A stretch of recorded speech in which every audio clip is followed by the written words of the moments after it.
Welcome to the Floyd Memorial Library podcast, where we sit down with people who give shape, texture, and voice to the stories that matter here on the North Fork of Long Island, and sometimes far beyond. Some of our guests are rooted here by generations. Others join us from elsewhere to share their work, their perspective, or their connection to this community. But all bring something that resonates, something that adds to the ongoing conversation. We talk about what's changing, what's worth holding on to, and the currents of history, both quiet and loud, that run through this place. I'm your host, Christopher Bianchi, and for episode 131, we sit down with Mark Clifford, president of the Committee for Freedom in Hong Kong Foundation. Raised in the U.S., Mark developed a deep interest in global affairs early on, which shaped his path as a journalist and editor. After studying economics and journalism, he moved to Hong Kong in the early 1990s and went on to lead major media outlets, including the South China Morning Post, during some of the city's most pivotal years. We discuss how Hong Kong influenced his worldview, his shift from journalist to advocate, and the mounting threats to press freedom. Mark also talks about his new book, The Troublemaker, how Jimmy Lai became a billionaire, Hong Kong's greatest dissident, and China's most feared critic, and why Lai's story is so important today. We end with thoughts on the global struggle for democracy and what Mark appreciates about life on the North Fork. So I hope you enjoy episode 131 with Mark Clifford. This episode was recorded May 20th, 2025. Thank you so much for coming on the Floyd Memorial Library podcast today. It's great to have you on. Well, it's great to be back in the library. Thank you. And so just in the beginning, I'd like to start off, if you can give us a little background about yourself, where you were born and raised. Yeah, I was born and raised in the Pioneer Valley of Massachusetts. I was born in Springfield, grew up in that area, moved to the Boston area, eventually made my way out to California, went to University at Berkeley, lived in New York during the 1980s, and was hired and sent to South Korea sight unseen by a magazine, the Far Eastern Economic Review, in 1987, just as the democratization movement was about to explode in South Korea. So really lucky to have had a front seat of history. Moved from South Korea to Hong Kong in the early 1990s, saw the end of the British colonial period, and then the first 2 decades or so of Chinese rule. Wow. And so just to go back a bit in terms of just, you grew up in New England, and how was that growing up, even with your parents, or what did they do for a living? Yeah, my dad worked in a bank. My mother was also a journalist, artist, homemaker, and lived out in a very rural area. It was a really different life than living in Seoul and in Hong Kong and in Asia. I always thought of myself as a country person, and then I went to Berkeley and and then lived in New York and kind of got hooked on cities. But I love New England. Really, the North Fork is the closest thing you can have to New England without actually being in New England. Glad to see there's still some Red Sox fans out here, So we're kind of on the dividing line, I guess. Yeah, the Red Sox and the Mets are my 2 baseball teams. So it's good to be back. I grew up in the mountains in the Pioneer Valley and really the foothills of the Berkshire. Spent a lot of time hiking, and this is different because it's by the water. But I love the light. I love sailing. Love the ocean. Love riding my bicycle. And what about even going through even middle school or high school? What were you interested in subject-wise, and coming out of high school, did you know what you wanted to do? Well, I had no idea what I wanted to. Well, I wanted to be a lawyer. Funnily enough, I wanted to do human rights law. I was always an inveterate newspaper reader. I mean, growing up, I was born in 1957, so growing up in the 60s, very tumultuous time. One of my earliest memories is of the Berlin Wall going up. I then lived in Berlin in 1980, 81 after I graduated from university. And, that wall was going to be there forever. And then one day it was gone. So it's just one of the great things about having 6 or 7 decades under your belt is you see the sweep of history. But I always loved reading newspapers. I always loved current events, politics. I'm not cut out to be a politician, but stumbled into journalism when I decided I didn't want to go to law school. I mean, I applied, got into law schools, but decided I didn't want to go, kept getting journalism jobs and just found it really exciting. And it provided, had a fellowship at Columbia University one year and used that as a kind of hiatus interregnum and used it as a launch pad to go abroad. And as I said, hired pretty much sight unseen and by a magazine, the Far Eastern Economic Review, and sent to South Korea. So, wow. Yeah. And that whole time before you weren't really interested in either like Asian studies or Asian history at that time? I at Berkeley, I did European history. I did some work on Asia, but I did English Industrial Revolution history was my real focus. And so I've always been really interested, maybe because my dad and his father, everybody in the family seemed to work in finance in one way or another. I was just really interested in economic growth. And, I saw what the Industrial Revolution had done to England, and I very consciously thought Asia was the closest thing I was going to see in my lifetime. And I kind of thought this was the mid 80s, 87 when I went to South Korea. I thought I'd missed the boat because Japan had already been growing strongly. Hong Kong, Singapore, even South Korea and Taiwan had been growing quite strongly for a couple of decades. And in fact, it was still the early stages. And China was just starting to open up under the 1980s reforms of Deng Xiaoping. And it seemed like such a dramatic transformation after the colorless Maoist years. And in fact, the game hadn't even started yet. People who were really optimistic about China then, I remember a guy, William Overholt, who wrote a really prescient book in the early 90s about the coming China boom. And he seemed like he was completely over the top. And, it hadn't even started. I did a book when China got into the World Trade Organization in December 2001. It came out the same month that China got in. And I wrote it with the incoming Director General of the World Trade Organization, Subhachai Panachpak. And we were quite optimistic about China and what it would do for China. And it was at a time when Gordon Chang, a great guy, I love him, he wrote a book, The Coming Collapse of China. Well, we weren't optimistic enough. Gordon may still be right, but he's a bit early. And, when we looked at things like foreign investment and reforms in China that we thought would be triggered by the WTO, people thought we were too optimistic and we weren't optimistic enough. So, the changes in China, the changes throughout Asia have just been absolutely extraordinary. Hundreds of millions of people lifted out of poverty. And that's what development is about. It's not about driving a BMW or having some fancy condo. It's about being able to send your daughter to school or get antibiotics for your son, take him to the doctor when he's sick and, in danger of dying from an infection. And I got to see that happen in Asia. Obviously, there have been huge costs, but I was just really, really lucky to be, really have this front row seat. Yes. The other interesting thing about that, even going over to South Korea at that time, were they still developing at that point? They hadn't, compared to even Japan, in terms of the economy, was still not booming at that point. Yeah, South Korea, the average person made $50 a week. The per capita income, I remember when it broke through $2,500, which is $50 a week. This was a huge change. South Korea in 1960 had been poorer than most African countries at the time. Yes. Dirt poor.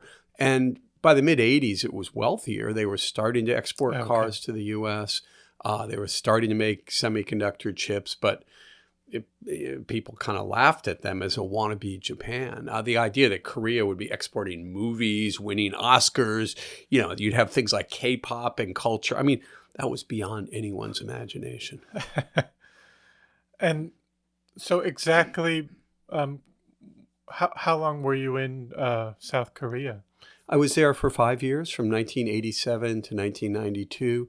I was, just dumb luck, but I got there just a week before these pro-democracy protests broke out. I got there at the beginning of June 1987, and by the end of the month, the government had given in to all the protesters' demands, released political prisoners, agreed to fair elections, and a whole host of democratization demands. So I think that's one reason that I have remained so optimistic about Asia and even about China, because I've seen Korea and, from a little bit of a distance, its neighbor Taiwan just change beyond imagination in a couple of decades. That same summer, when I moved to Korea, 1987, Taiwan was still under martial law. And that was lifted. And of course, today, South Korea and Taiwan are two of the most vibrant democracies in the world, as well as, places not only of lively politics, but incredible art and culture and freedom. And I do think that is possible for China as well someday.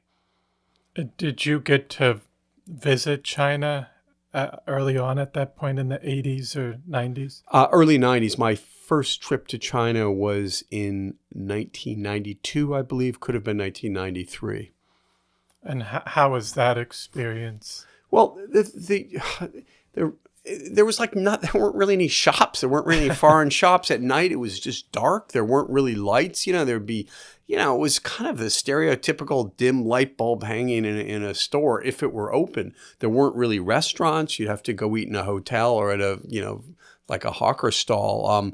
There weren't foreign brands. I went in, I think it was January 1995, my first trip to Shanghai. Nike was opening a shop. It was a couple hundred square feet. Phil Knight, the founder of Nike, was there. It was such a big deal. And of course, China's become a massive market for Nike and Apple and American brands. And at that time, they didn't even have street lights.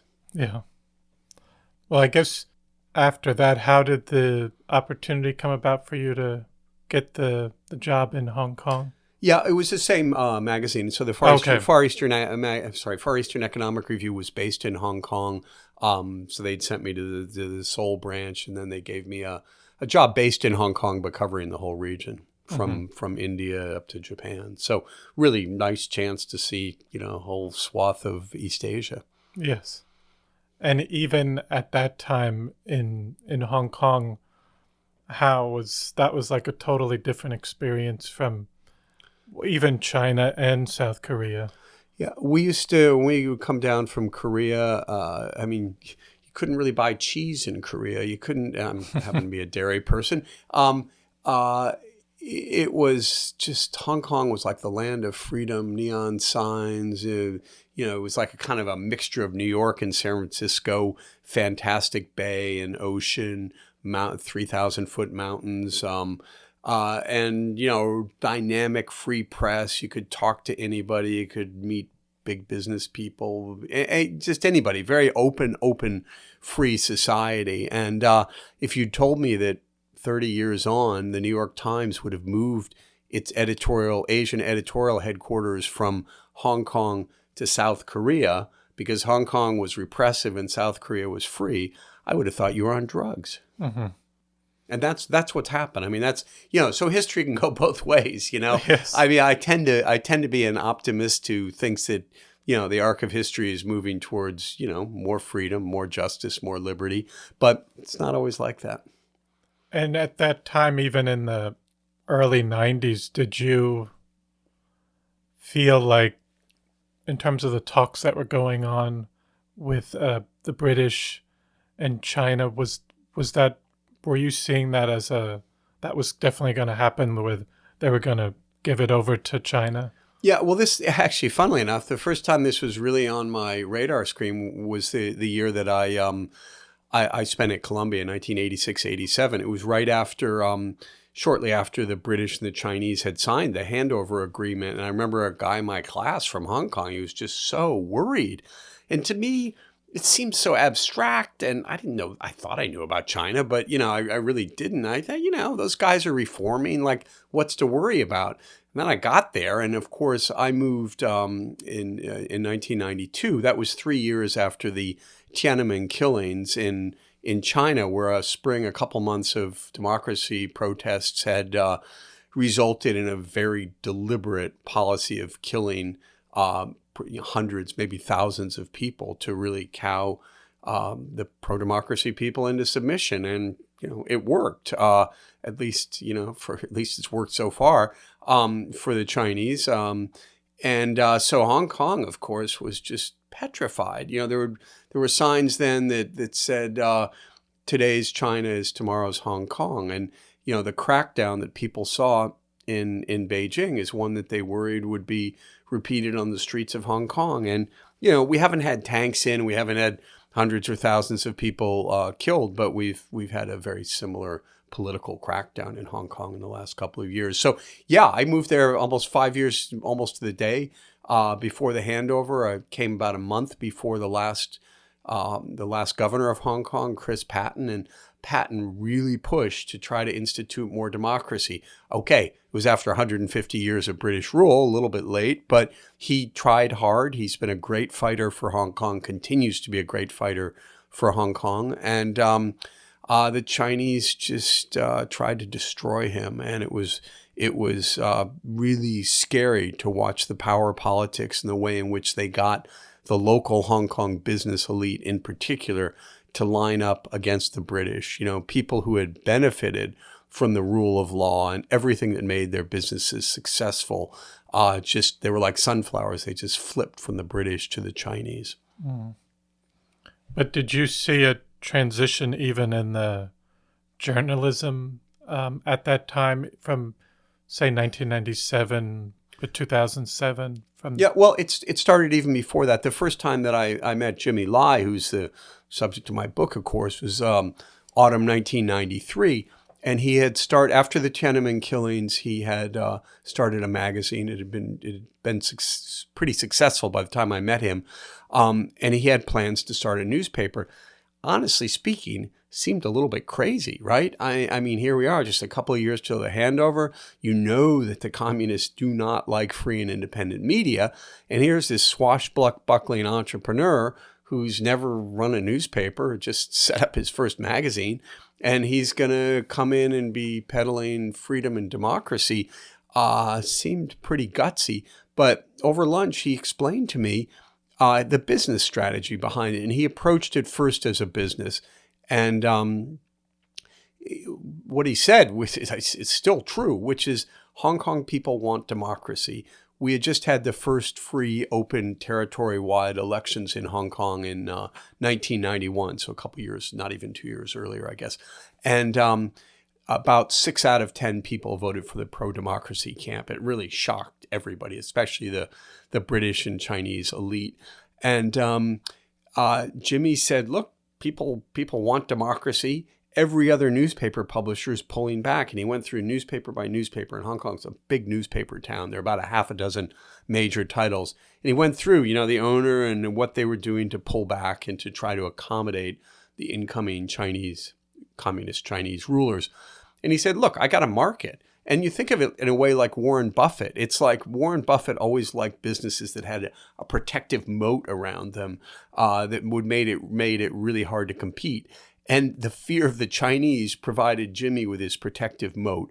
Nobody else was going to be as pro-democracy as him. Nobody else was going to be as fearless as him. And he knew, even before the 1997 handover, that he risked jail. So he was willing, as long as you're willing to take those kinds of a risk, it's hard for people to pressure you. And so, yeah, the other newspapers were pulling back. Jimmy provided them some cover, but yeah, he pushed harder, longer, faster, deeper than anybody else when it came to the democracy. But it wasn't all just like eat your democracy news. It was also, really racy coverage, paparazzi, investigative reporting, often salacious reporting of, photographing a politician going into a hotel with his mistress and then photographing him half an hour later and showing the timing, walking out of the door alone, it was like, it was pretty over the top. It's kind of like New York Post page 6 meets the Wall Street Journal. I mean, he had Nobel Prize winning economists. He had horse racing. He had stock market stuff. He wasn't just trying to sell people a diet of spinach. It was lively, but there was always pro-democracy, pro-free market kind of approach. Yes. And he started Apple Daily. Did that start right after? Or so the Tiananmen killings were in 1989. That's what prompted Jimmy to get into media. He started his magazine, Next Magazine, in 1990. Then he started Apple Daily in 1995. Okay. Exactly 2 years before the handover. Okay. And then what about for you? You were working at it was a magazine, but did you over that time change to different? Yeah, so I worked for the Far Eastern Economic Review. I worked for Business Week. I sequentially edited. There were 2 English language newspapers in Hong Kong. So I was editor-in-chief and publisher at the Standard, editor-in-chief at the South China Morning Post, and went on to Jimmy's board in the board of his media company that published Apple Daily and Next Digital. I went on the board of that in 2018.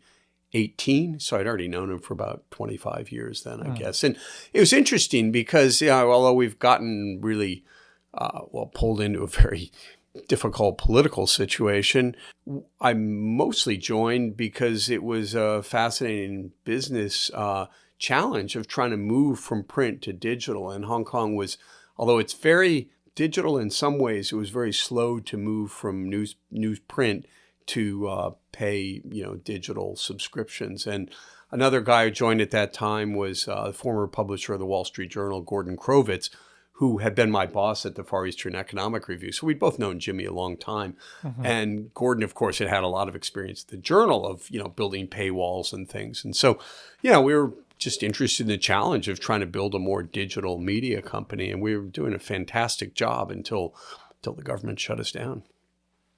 And you mentioned that you already noticed changes within the censorship or journalism at that time, but when you were an editor in charge of these other papers, were you ever questioned or told you can't write certain things at that point or before even getting to the shutting down point? Yeah, I mean, look, there's a lot of pressure. Both those newspapers were owned by business guys with other interests, and I had a lot of pressure. Mm-hmm.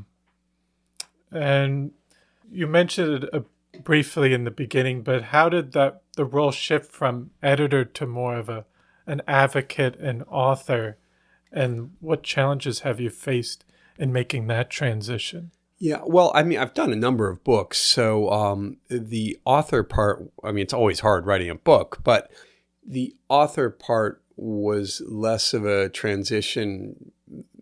I'm a recovering journalist. I've done 5 single author books, another 5 with other people.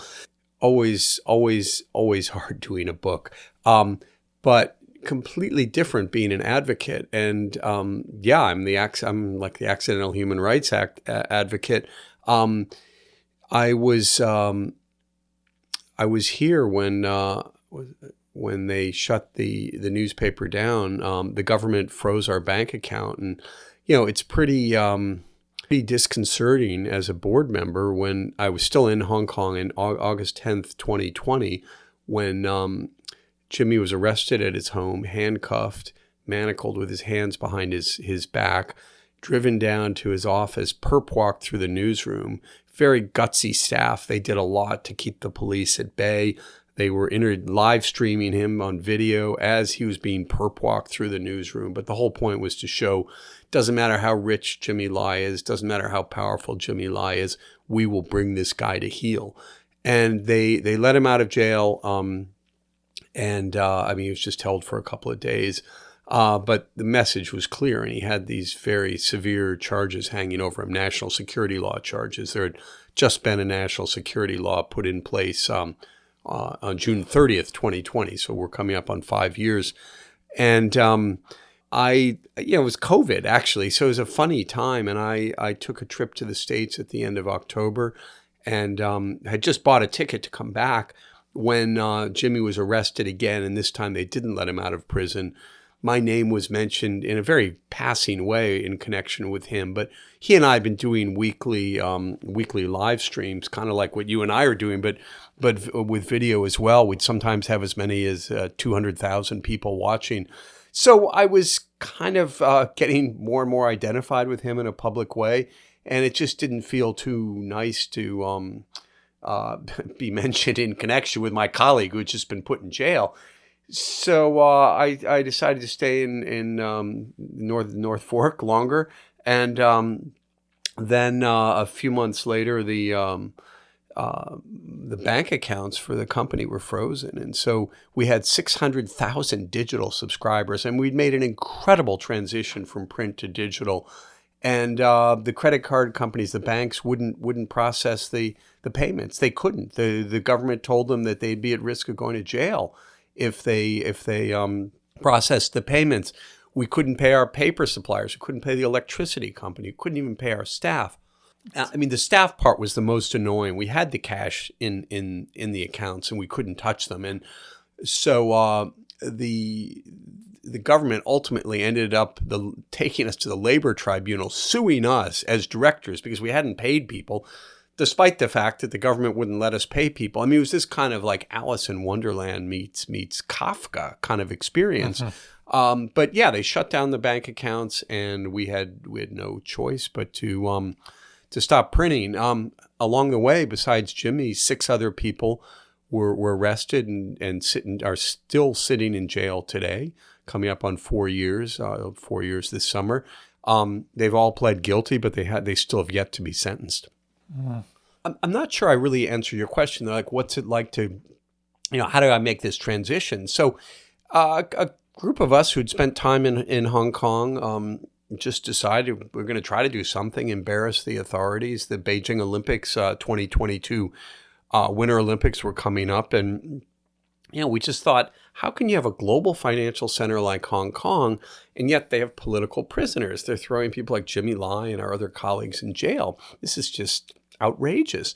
And I think we thought that, we thought they'd be out, more quickly. I think a lot of people were ready for jail. I don't think they were ready to spend, years and years and years in jail. But that's the reality. We've seen close to 2,000 people out of a population of 7.5 million people in Hong Kong, close to 2,000 political prisoners. Some of them have been let out, so we've got a bit under 1,000 at this point. But it's a lot of people for a place that calls itself a global financial center. Yeah. And when did you know that you needed to tell Jimmy Lai's story? Like when did that come around, and the book idea? Yeah, I mean, it's a great question. As I said, I've known Jimmy for 3 decades. I've written a couple profiles of him and things, but I never had any idea of writing a book. It's almost like I knew him too well. And so I didn't spend years like interviewing him or anything like that. But after he'd been in jail, it's probably about a year or so, and the board of the Committee for Freedom in Hong Kong Foundation that I helped found and head, we're just talking about different ways that we could get the Hong Kong story out. And it's a great documentary of Jimmy, the Hong Konger. There are other materials, but we just thought, somebody should write a book. And somehow I drew the short straw, was lucky enough to get a contract with Simon & Schuster, great editor, great support, really good reception in terms of getting the word out about Jimmy, about Hong Kong, about, the quest for freedom. Mm-hmm. And you mentioned, well, we might have talked about this before, but you mentioned that Jimmy, he grew up in China, very poor, and made his way over to Hong Kong and became a billionaire or a success at that point. But just, I guess, navigating how you would write about that. And I'm just curious about that how you would go about writing about that. Yeah, I mean, there are a couple of points. I mean, if I can just briefly say a little bit about Jimmy. I mean, you're absolutely right, Chris. I mean, it's an incredible, like, rags to riches story. Born into a family that had been prosperous before the communists took power and then lost everything after the revolution. The family was split apart. Father left for Hong Kong, actually. Jimmy followed in a way when he was 12, smuggled himself in on a fishing boat, slept on the floor of a factory. Incredible. At the age of 12. 15 years later, he owns a factory. I mean, the guy is just incredibly hardworking, smart, driven, charismatic. I mean, everything you'd hope for. Great eye, really, really good eye for color, for design. Actually spending a lot of his time in prison drawing. And he's really, really good, talented artist. I knew some of this. Fortunately for me, he wrote a weekly column, starting when his magazine started in March 1990. And so we had about over 1,000, about 1,500 or so columns. Some of them were just, like kind of what restaurant he'd been to that week. But a lot of them were about his personal biography. And so, he'd given a lot of interviews. There was just a lot on his background. But I was able to talk to a number of people who knew him in the 70s. And even his early childhood, there are stories, but they tend to be kind of secondhand. But no, it was tough. I had just gotten a PhD in history and spent a lot of time in archives. And, I'm used to having a really great written record, contemporaneous documents, et cetera, et cetera. I don't have that. And it's very, very frustrating because here's a guy I've known for 30 plus years. He's in prison. I can't communicate with him. And yet I'm writing his life story. So I'm looking forward to getting him out, going through, seeing what annotations he makes to the book, and we'll take it from there. But I was also lucky because there are some writings he did in prison that I was able to draw on, so I have a good sense of much of what he's gone through. And I think you mentioned the part about the handover part in terms of the British to the Chinese, but you mentioned that he didn't want to follow or go along with exactly how the Chinese wanted him to operate his news outlets. But even, I guess you could see that there were other billionaires or millionaires that kind of just followed along, or they were kind of bought out. But Jimmy couldn't be bought out, and he refused to follow their rules in that way. He's almost unique in modern Chinese history in terms of being a business person who stood up to the Chinese Communist Party. In 1994, before the handover, he wrote a piece attacking the premier of China, Li Peng, who had presided over they called him the Butcher of Beijing. He had been really instrumental in the crackdown that saw hundreds, as I said, maybe even thousands of people killed around China, protesters. And so the Chinese started leaning on Jimmy. They shut his, he had a retail clothing chain, Giordano, that he'd started. They shut his store in Beijing. This was just when China was opening up. So it was like, shutting off a pretty profitable source of income. And they figured Jimmy would back down. I mean, business people always back down. And Jimmy said, forget it. He ended up selling his Giordano stores, pocketed $200 million, put that into Apple Daily. So, this has been going on. Jimmy versus the Chinese Communist Party. It's not just about Xi Jinping. It's Jimmy versus the party. And it's been going on for 30 years now. And Jimmy has been really outspoken. He's remained unbowed. We're just in the final stages of a trial that has seen him on the witness stand for more than 50 days of testimony. And he's just refuses to submit to the Chinese Communist Party. And for all its flaws, Hong Kong still has open court where diplomats, his family, journalists, other people can go and watch the court proceedings. And I mean, Jimmy's been absolutely incredible. And after these, I think the total trial time is over 140 days. It started a year and a half ago. And we're supposed to get closing arguments in August. We'll see a verdict in October, and he'll almost certainly be found guilty. So this trial is just going on for years.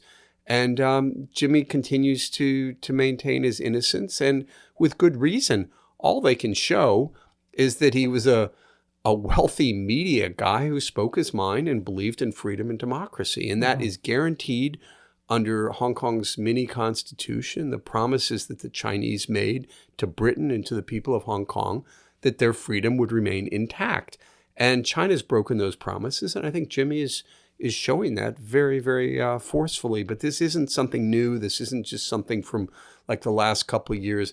He's been very consistent. Hong Kong gave him everything. He came, he left China at a time of famine, the greatest man-made famine in history. Something like 45 million people died. That's why his mother let her 12-year-old son try to escape this dangerous water crossing to Hong Kong that killed so many people. And then he's an illegal immigrant in Hong Kong. It's because he probably would have starved to death if he'd stayed in China. So Hong Kong gave him everything. And China had destroyed his family, destroyed, so much for so many people. And Jimmy really wanted to protect those and stand for and fight for those freedoms of Hong Kong, rule of law above all. And he's out there trying to show that. And the Chinese Communist Party, with every kind of twist to the screw as they try to persecute him, is just proving how untrustworthy they are. And in terms of even someone like me or other Western readers, obviously authors might not want to say what they hope people take from the book, but what would you hope Western readers, especially ones unfamiliar with Hong Kong's history, take away from this book? Well, I mean, a couple things. First of all, Jimmy Lai is an extraordinary, remarkable guy. And as I said, I almost knew him too well. I knew him, socially, professionally. I was on his board. And it's when I started writing the book and learned much more about his life, that I realized how extraordinary he was as a businessman, as a thinker, as a guy who's was a primary school dropout, and yet he's, highly, highly educated person. So I think above all, his courage, his bravery, the importance of fighting for freedom, but also, how that was true for all Hong Kong, so many Hong Kong, for millions of Hong Kong people. This is a very, very special place. It's been, at least for the moment, wrecked. It's never going to be the way that it was before. But I think it's also important to remember, we often look at Asia or China. It's, it's a long way away. And it often seems very other, like a very different place. But, you've got people there that are living, not exactly like you and me, but with many of the same hopes and aspirations. And it's not only, for the material comforts, it's also for a sense of freedom, for a sense of being able to, make your own fate. And I think that's what the people of Hong Kong wanted to do. They wanted to be able to, I mean, at its heart, when they were talked about electoral reform and political reform, it was to be able to elect the mayor and the city council. It's something that in, Greenport, the North Fork, all over America, we just take for granted. And yet the Chinese couldn't even allow Hong Kongers to do that. So I think it's the story of a remarkable place and one of the most remarkable people there, if not anywhere in the world. Mm-hmm. And what about just giving Jimmy's imprisonment and the state of Hong Kong's current media? Do you see a future for the free press down the line, or is it kind of unknown right now? Yeah. Well, I mean, I think there are two questions there. Let me talk about the media, and then I can talk about Jimmy's current situation. For the moment, the media is effectively dead in Hong Kong. There are people, often single people, who are trying to do, websites or small sorts of things that are kind of under the radar. But look, we had. When Apple Daily went under, we had 1,000 people working for us in Hong Kong. I mean, a single person doing a website cannot do what 1,000 people did with, a massive newspaper and website. So that's off the table for the moment. As I said, you live long enough, you see a lot of changes. So I don't see, and I'm not predicting the Chinese Communist Party is about to disappear, but, most authoritarian parties, run out of steam sooner than democratic ones. And, if there's a change, there's not going to be a change until there's a change in China. I can't predict when that's going to happen, but obviously the Chinese Communist Party, has lasted longer than the Soviet Union. It doesn't mean it's going to last forever. So we'll see. But for the moment, things are pretty grim in terms of a free press in Hong Kong. In terms of Jimmy's circumstances, he's being held in solitary confinement. As of mid-May, he'd been in prison for 1,600 days consecutively, mostly in solitary confinement. No natural light, no window, no clock, no ability to turn his light on or off. Very, very hot and humid in Hong Kong in the summer, and no air conditioning. These are old prisons, facilities he's being held in. He's treated as the same class that you treat a violent criminal or Carlos the Jackal or a terrorist or something. He's moved in very, very heavy security. All that said, he's as free or freer than he's ever been internally. He converted to Catholicism right after the handover, a week after the handover, 1997. So about 28 years ago. And his Catholic faith just gives him huge strength. His faith, his family, his wife's allowed to visit him roughly once a week or so. And so I think in many ways he's quite free. He's forced to do prison labor. On the other hand, he's allowed to pray. He's allowed to get his artist materials. He spends a lot of time reading theology. So, he's making the most of a very, very difficult situation. On the other hand, he's a guy in his late 70s. He was diabetic going in. He's had COVID. He had cataract surgery that didn't seem to go very well. He's not in great, he wouldn't be in great health if he were outside. So to be in those sorts of circumstances is very, very tough on him. I know his son, Sebastian, who lives in Taiwan, hasn't been able to see his father for years, but he's very concerned that his father might not make it too much longer. So we got to get him out. I think we can get him out. President Trump has, on 2 different occasions, said that he'd work to get Jimmy Lai out. He's a British citizen. We have offices, the Committee for Freedom in Hong Kong Foundation has offices in Washington, D.C., and in London. We engage actively with both of those governments. It's not for us to negotiate the release, but we're one of many groups that's putting pressure on the U.S. and U.K. governments to really, really push the Chinese to ease up on Hong Kong. And that's the answer, to let Jimmy and the hundreds of other political prisoners out. Yes. And you mentioned just the Chinese government and the current state of things with that. But I was curious just what parallels do you see between Hong Kong's current struggles and other global democracies facing authoritarian pressures?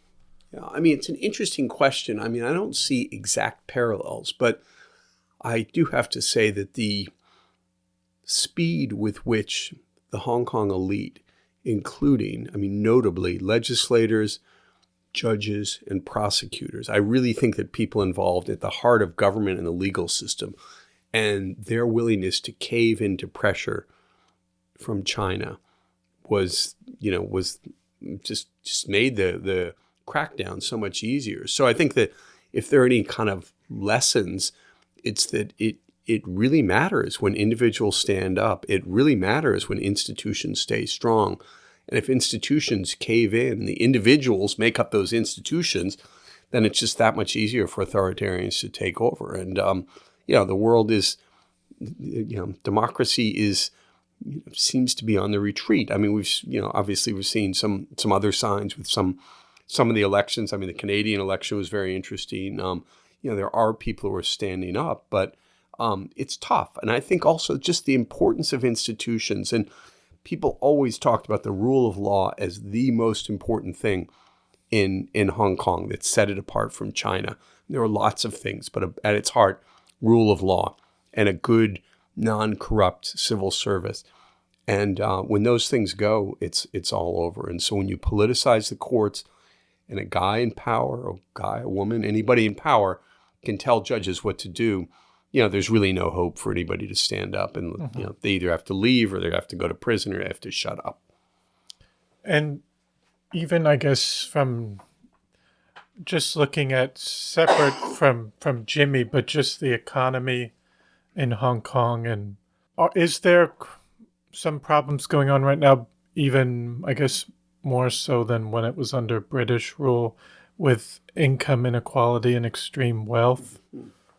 Yeah, it's an interesting question. I mean, there are a lot of economic problems in Hong Kong. They're not directly related to the national security law. It's hard to draw, but there are problems, but they more have to do with kind of slowdown in China and the problems in Hong Kong. In China spill over the border and into Hong Kong. So I guess that's the biggest challenge. Income inequality is massive in Hong Kong. By many measures, it's kind of at the levels of Zimbabwe, or a place that you really think of as kind of a really unequal place. There wasn't even a minimum wage, a legal minimum wage, until 2009, and it was very low. Rents are very high.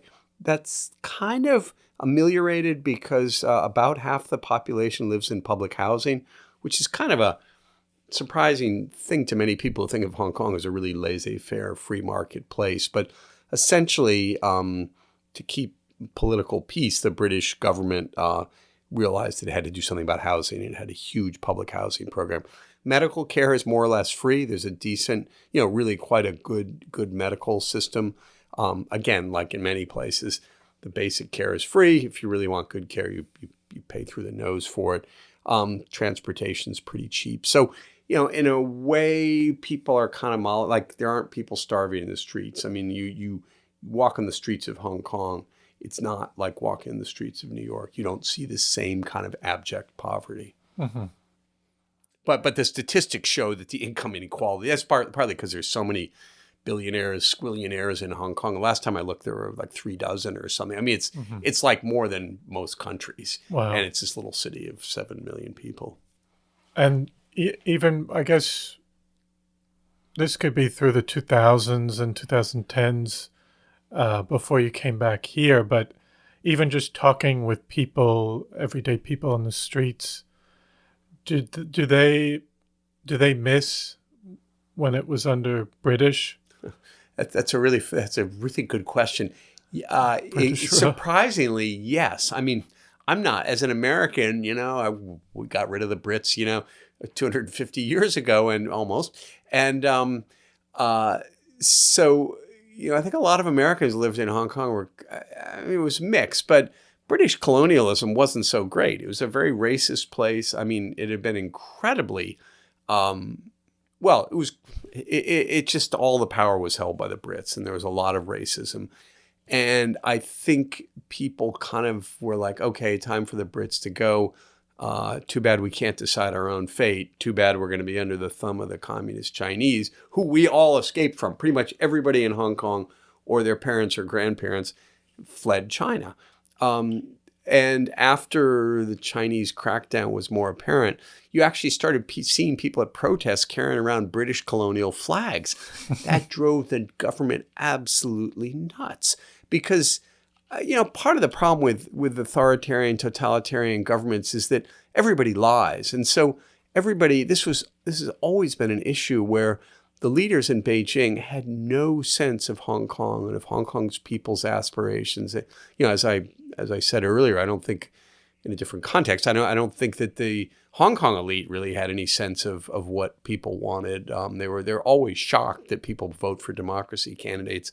So I think there was bad advice given to Beijing because Beijing usually, strangely, listened to its Communist Party members in Hong Kong. And by the way, the Communist Party remains an underground party in Hong Kong to this day, which is another odd irony.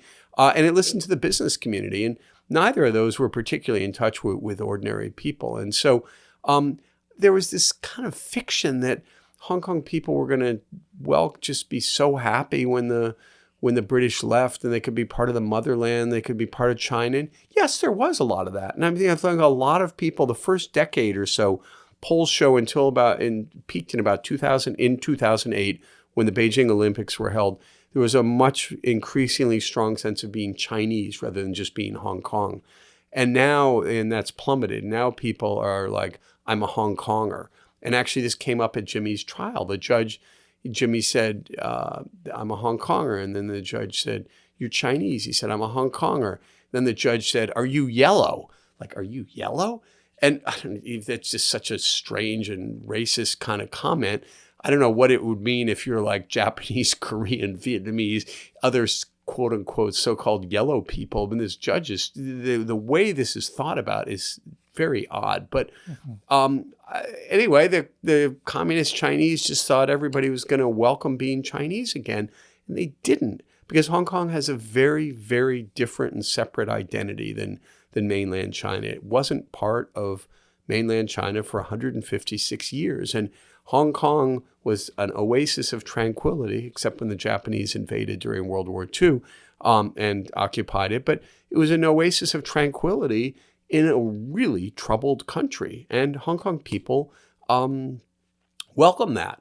And I just don't think that they have a sense of, they're proud of China. They want China to succeed. They want a free China to succeed, not a communist one that's going to erratically throw people in jail, as they've done. And I think people were right to worry. So the initial kind of cautious optimism has led to, I think, a sullen resignation at this point.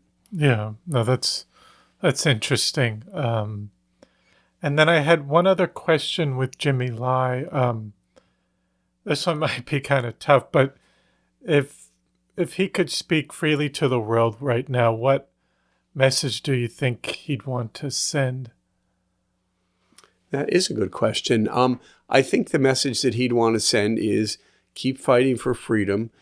Don't give up. We've got our values in Hong Kong. We are Hong Kongers. I mean, he had 51 days on the stand, and the message again and again is, I want freedom. I believe in Hong Kong.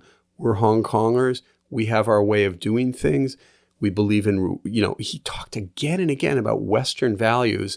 And usually it's odd. I mean, he's not your typical human rights activist, right? I mean, he talks in the language of freedom, free markets, free people. He wants freedom. He wants liberty. He's a very Hayekian, or like Hayek, the writer who wrote The Road to Serfdom. It was a book that really influenced Jimmy. So he's kind of more on the libertarian side, but he really believes in rule of law. And so I think he'd say we need rule of law, we need freedom. I think he would also talk about his religious faith, which has obviously been a real foundation to keep him going. And he'd say, don't give up, keep fighting, we will win. Yes. And then I think we're going to do a switch of topic here, but I was curious, just even, I guess, when you first initially came to the North Fork and what you thought of the area. Was that even, because I know you grew up in New England, did you come down here even before 2020? Oh, well, I came, it's interesting. I grew up in New England, lived in New York in the 1980s, had been to, like the Hamptons, that area. I'd never been on the North Fork until 2018 when a friend was renting a place for the summer and came out and visited for just a couple of days. And then the following year was here with my family. Actually, we were on the South Fork and came back through shelter and took the ferry to New London. My mom lives up in the Boston area, and it was like, wow, this is so nice. It's so different than a lot of other parts of Long Island. So unique. And yet, just from a personal standpoint, being 10-minute drive to the ferry, go to New London, an hour and a half later, I'm at my mom's house. I mean, it was just like, wow. And having spent all this time by the ocean in Hong Kong, I was just really happy. Much as I like the Berkshires, the Pioneer Valley, spent some time up in the Harlem Valley. I like it, but being on the ocean, being on the water is really spectacular, and really love it. And so you've been here for... Coming up on, it'll be 5 years in October. 5 years now. And I guess you've mentioned what you've enjoyed most about the area, but I like to ask people looking ahead, what do you hope for the future of the North Fork and its community?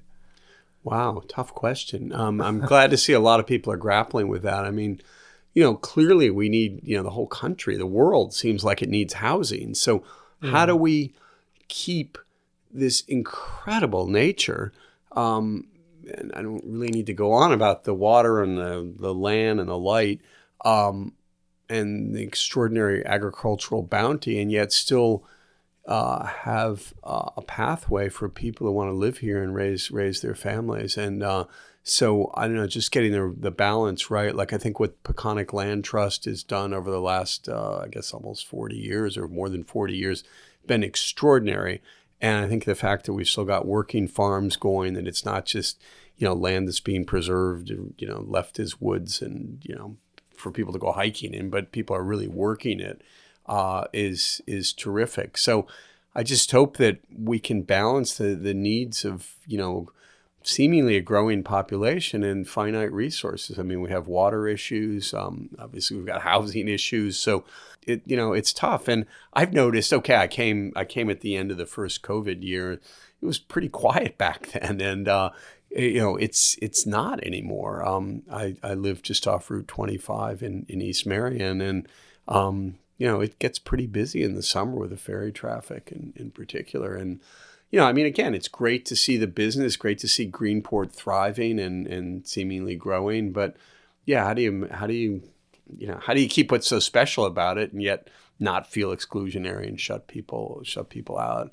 I also am just happy that there's more cultural activities. I mean, North Fork Arts Center, I think, is a great addition. I just hope we'll continue to see more in the way of arts, whether it's movies or live performances, of course, dance, music. I think that's something we can really build on. Obviously, the food scene here is fantastic. And, the availability of fresh seafood is just something we shouldn't take for granted. We should appreciate every day. Yes, absolutely. And then I usually ask at the end if there was any other things you'd like to discuss or say that we haven't talked about.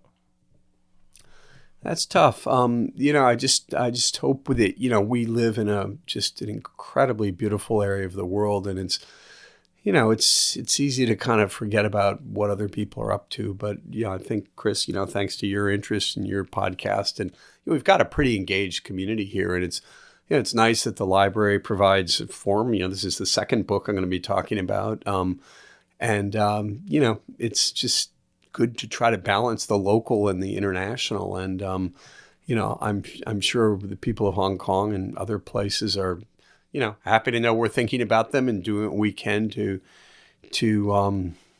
work for more freedom for them. So I don't know. We've got, hope people get a chance to look at the book, The Troublemaker, and learn more about Jimmy Lai and his extraordinary life. And, I think it's an inspiration, whether you're in Hong Kong or Hoboken or Harlem or wherever, that you can learn from a guy who just refused to bow down to power and lived by his values. And as I said, he's a primary school dropout, self-taught, well-read, really thinks about things, an accomplished artist, deeply devout religious man. We need more people like Jimmy in the world. And I hope that his example will inspire others. Yes.